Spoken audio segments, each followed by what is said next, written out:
कोणी अपेक्षेसी तू आलासी मजपासी ते म्यादी दले निश्चयसी बाक मजपासी दिदली। ए मुजराजा, तुम्ही कोणतं कार्य घेऊन या ठिकाणी आला हे तुमचं कार्य सिद्धीस नेण्याकरता मी वचन देतो। अशा प्रकारे त्या ठिकाणी असणार विद्यांचे पर्वत आणि अगस्त्य मुनीला बोलत आहे। त्यासी उत्तरेची वार्ता म्या सांगितली श्री रघु नाथा तेही तुझ मी सांगे नाथा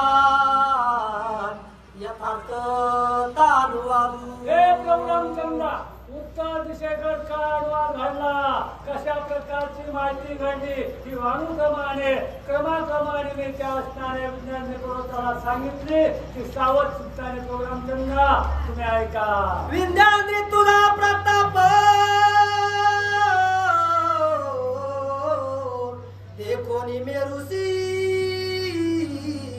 महाकंप सुरा महासंताप तुझे स्वरूप अतिश्रेष्ठ।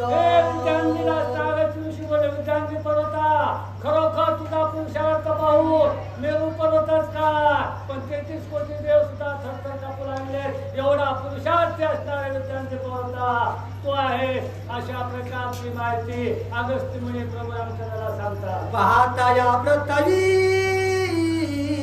माझारी विंध्यानी तुझी थोरी वाणी जेगा सुरासुरी तुझी सरी मेरू न पवे। तुझा एवढा मोठेपणा एवढा पुरुषार्थ आहे या जगामध्ये तुझ्यासारखा शूरवीर पुरुषार्थी कुणी नाही। अशा प्रकारे त्या ठिकाणी